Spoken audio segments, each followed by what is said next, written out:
ಎಲ್ಲರಿಗೂ ನಮಸ್ಕಾರ. ಬ್ಯಾಚುಲರ್ಸ್ ಅಡುಗೆ ಕಾರ್ಯಕ್ರಮಕ್ಕೆ ಎಲ್ಲ ವೀಕ್ಷಕರನ್ನು ಸ್ವಾಗತಿಸ್ತೇನೆ. ಸ್ನೇಹಿತರೆ, ಪುಳಿಯೋಗರೆ ಅಂದರೆ ಯಾರಿಗಿಷ್ಟ ಇಲ್ಲ ಹೇಳಿ. ಅದರಲ್ಲೂ ಕೂಡ ಮೇಲ್ಕೋಟೆ ಅಯ್ಯಂಗಾರಿ ಪುಳಿಯೋಗರೆ ಅಂತ ಹೇಳಿದ್ರೆ ಎಲ್ಲರೂ ಕೂಡ ಒಂದು ತುತ್ತು ಜಾಸ್ತಿನೇ ತಿಂತಾರೆ.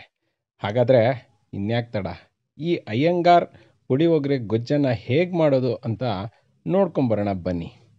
ಮೊದಲನೇದಾಗಿ ಒಂದು ಬಾಣಲಿಯನ್ನು ತಗೊಂಡಿದ್ದೀವಿ. ಅದಕ್ಕೆ 1 ಕಪ್ನಷ್ಟು ಧನಿಯಾ ಕಾಳನ್ನು ಹಾಕ್ಕೊಂಡಿದ್ದೀವಿ. ಅದನ್ನು ಚೆನ್ನಾಗಿ ಹುರ್ಕೊಳ್ಳೋಣ ಸ್ನೇಹಿತರೆ. ಎಷ್ಟು ಚೆನ್ನಾಗಿ ಹುರ್ಕೊಳ್ತೀರಾ ಅಷ್ಟು ಒಳ್ಳೆಯದು. ಇದನ್ನು ಮತ್ತೊಂದು ಪಾತ್ರೆಗೆ ಶಿಫ್ಟ್ ಮಾಡ್ಕೊಳ್ಳೋಣ. ಮತ್ತು ಅದೇ ಬಾಣಲಿಗೆ ಸುಮಾರು 3 ಟೇಬಲ್ ಸ್ಪೂನ್ನಷ್ಟು ಉದ್ದಿನ ಬೇಳೆಯನ್ನು ಹಾಕ್ಕೊಂಡಿದ್ದೀವಿ. ಇದನ್ನು ಕೂಡ ಚೆನ್ನಾಗಿ ಫ್ರೈ ಮಾಡ್ಕೊಳ್ಳಿ. ಮೆತ್ತಗಿರಬಾರ್ದು ಇದು, ಅದಕ್ಕೋಸ್ಕರ. ನಂತರ ಇದನ್ನು ಮತ್ತೆ ಅದೇ ಒಂದು ಪಾತ್ರೆಗೆ ಶಿಫ್ಟ್ ಮಾಡ್ಕೊಳ್ಳೋಣ.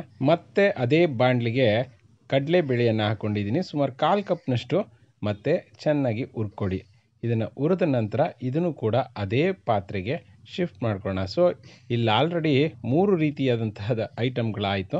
ನಂತರ ಮೆಂತ್ಯ ಹಾಕ್ಕೊಂಡಿದ್ದೀನಿ, ಅದು ಕೂಡ 1 ಟೇಬಲ್ ಸ್ಪೂನ್ನಷ್ಟು ಹಾಕ್ಕೊಂಡಿದ್ದೀನಿ. ಅದನ್ನು ಕೂಡ ಚೆನ್ನಾಗಿ ನಾವು ಈ ರೀತಿಯಲ್ಲಿ ಅದು ಮೆಂತ್ಯ ಕಾಳು ಚಿಟಪಟ ಅಂತ ಸೌಂಡ್ ಬರೋವರೆಗೂ ಕೂಡ ಹುರ್ಕೋಬೇಕಾಗತ್ತೆ. ಆನಂತರ ಇದನ್ನು ಕೂಡ ಮತ್ತದೇ ಒಂದು ಪಾತ್ರೆಗೆ ಶಿಫ್ಟ್ ಮಾಡ್ಕೊಳ್ತಾ ಇದ್ದೀವಿ. ಇದು ಎಲ್ಲ ಪ್ರೊಸೀಜರ್ನ ನೀವು ಫಾಲೋ ಮಾಡೋದು ತುಂಬಾ ಅವಶ್ಯಕ ಆಗುತ್ತೆ ಸ್ನೇಹಿತರೆ. ಮೆಣಸು 1 ಟೇಬಲ್ ಸ್ಪೂನಷ್ಟು ಹಾಕ್ಕೊಳ್ಳಿ. ಮತ್ತು ಚಕ್ಕೆ ಲವಂಗ 1-2 ಪೀಸು ಚಕ್ಕೆ, ಮತ್ತು ಲವಂಗ 4 ಪೀಸ್ ಹಾಕ್ಕೊಂಡ್ರೆ ಸಾಕು. ನೆನಪಲ್ಲಿರಲಿ, ಇದು ಜಸ್ಟ್ ಫ್ಲೇವರ್ಗೋಸ್ಕರ.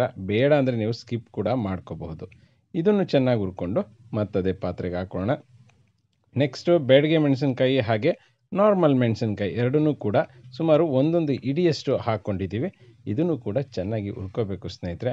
ಯಾವಾಗಲೂ ಅಷ್ಟೇ ಮೆಣಸಿನ್ಕಾಯಿನ ಚೆನ್ನಾಗಿ ಹುರ್ಕೊಳ್ಳೋದ್ರಿಂದ ಏನಾಗುತ್ತೆ ಅಂದರೆ ಅದು ಒಂಥರ ಮೆತ್ತಗಿರೋಂಥ ಅಂಶ ಹೋಗುತ್ತೆ. ಇದನ್ನು ಕೂಡ ಅದೇ ಪಾತ್ರೆಗೆ ಶಿಫ್ಟ್ ಮಾಡ್ಕೊಳ್ತಾ ಇದ್ದೀವಿ. ನೋಡಿ, ಈಗ ಎಷ್ಟು ತರಹದ ಐಟಮ್ ಆಯಿತು.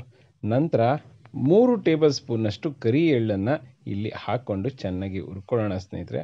ಯಾವಾಗಲೂ ಅಷ್ಟೇ ಎಳ್ಳು ಒಳ್ಳೆ ಟೇಸ್ಟನ್ನು ಕೊಡುತ್ತೆ. ಸೊ ಇದನ್ನು ಸ್ವಲ್ಪ ಹುರ್ಕೊಂಡ ನಂತರ ಮತ್ತೆ ಬೇರೆ ಪಾತ್ರೆಗೆ ಶಿಫ್ಟ್ ಮಾಡ್ಕೊಳ್ಳೋಣ. ನೋಡಿ, ಈಗ ಎಲ್ಲ ರೆಡಿ ಇದೆ.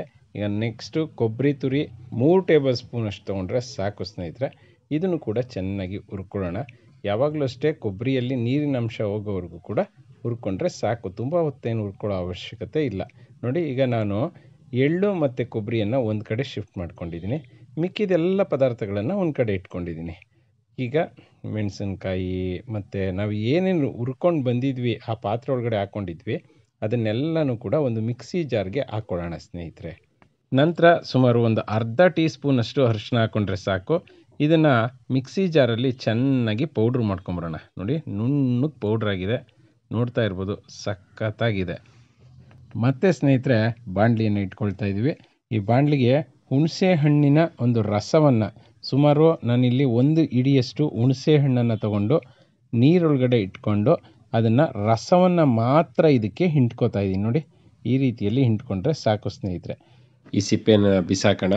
ನೋಡಿ, ಈಗ ನಿಮಗೆ ಕಾಣಿಸ್ತಾ ಇದೆ. ಇದಕ್ಕೆ ಸುಮಾರು 2 ಟೇಬಲ್ ಸ್ಪೂನಷ್ಟು ನಾವು ಬೆಲ್ಲವನ್ನು ಹಾಕ್ಕೊಳ್ತಿದ್ದೀವಿ. ಇಷ್ಟು ಹಾಕಿದ್ರೆ ಸಾಕು ಸ್ನೇಹಿತರೆ. ಇದು ಚೆನ್ನಾಗಿ ಕುದಿ ಬರಲಿ. ಈ ಚೆನ್ನಾಗಿ ಕುದಿ ಬಂದರೆ ಈ ಬೆಲ್ಲ ಏನಿದೆ ಇದೆಲ್ಲ ಚೆನ್ನಾಗಿ ಅದರಲ್ಲಿ ಮಿಕ್ಸಪ್ ಆಗುತ್ತೆ. ಅಷ್ಟರಲ್ಲಿ ಎಳ್ಳು ಮತ್ತು ಕೊಬ್ಬರಿ ತುರಿಯನ್ನು ತರ್ತರಿಯಾಗಿ ರುಬ್ಕೊಂಬರೋಣ. ತುಂಬ ಜಾಸ್ತಿನೂ ಕೂಡ ನುಣ್ಣಗೆ ಬೇಡ ಸ್ನೇಹಿತರೆ. ಇಲ್ಲಿ ನಿಮ್ಗೆ ಕಾಣಿಸ್ತಾ ಇದೆ ಅನಿಸುತ್ತೆ. ನೋಡಿ, ಈಗ ಚೆನ್ನಾಗಿ ಕುದ್ದಿದೆ. ಈಗ ನಿಮಗೆ ಕಾಣ್ತಾ ಇದೆ ಸ್ನೇಹಿತರೆ, ಗಟ್ಟಿ ಕೂಡ ಆಗಿದೆ. ಸೊ ಈಗ ನಾವು ಮಾಡ್ಕೊಂಡಿರೋಂಥ ಪುಳಿಯೋಗರೆ ಪುಡಿ ಏನಿದೆ ಇದನ್ನು ಹಾಕ್ಕೊಳ್ಳೋಣ. ಇದನ್ನು ಎಷ್ಟು ಹಾಕ್ಕೋಬೇಕು ಸರ್ ಅಂತ ನೀವು ಕೇಳ್ಬೋದು. ನೋಡಿ, ನೀವು ಯಾವಾಗಲೂ ಅಷ್ಟೇನೆ ಇದನ್ನು ನೋಡ್ಕೊಂಡು ಹಾಕ್ಕೋಬೇಕಾಗತ್ತೆ. ತುಂಬ ಜಾಸ್ತಿನೂ ಆಗಬಾರ್ದು, ತುಂಬ ತೆಳ್ಳಗೂ ಇರಬಾರ್ದು. ಆ ರೀತಿಯಲ್ಲಿ ನೋಡಿ, ಇವಾಗ ಕಾಣಿಸ್ತಾ ಇದೆಯಲ್ಲ, ಈ ಕನ್ಸಿಸ್ಟೆನ್ಸಿಯಲ್ಲಿದ್ದರೆ ಸಾಕು ಸ್ನೇಹಿತರೆ. ಇವಾಗ ಇದನ್ನೆಲ್ಲವನ್ನು ಕೂಡ ಚೆನ್ನಾಗಿ ಮಿಕ್ಸ್ ಮಾಡ್ಕೊಳ್ಳೋಣ. ನಂತರ ನಾವು ಒಗ್ಗರಣೆ ಮಾಡ್ಕೊಂಡಿದ್ದೀವಲ್ಲ ಅದನ್ನು ಇದಕ್ಕೆ ಮಿಕ್ಸ್ ಮಾಡ್ಕೊಬಿಡೋಣ. ನೋಡಿ, ಈಗ ಎಲ್ಲವನ್ನು ಕೂಡ ಕ್ಲೀನಾಗಿ ಮಿಕ್ಸ್ ಮಾಡ್ಕೋಬೇಕು.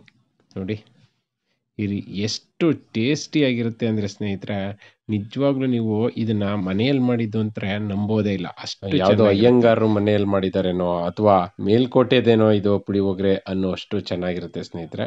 ನಿಜವಾಗ್ಲೂ ನೀವು ಮನೆಯಲ್ಲಿ ಒಂದು ಸಾರಿ ಮಾಡಿ, ಹಾಗೆ ಇದನ್ನು ತುಂಬ ದಿವಸಗಳ ಕಾಲ ಸ್ಟೋರ್ ಕೂಡ ಮಾಡಿ ಇಡ್ಬೋದು, ಏನು ಪ್ರಾಬ್ಲಮ್ ಇಲ್ಲ.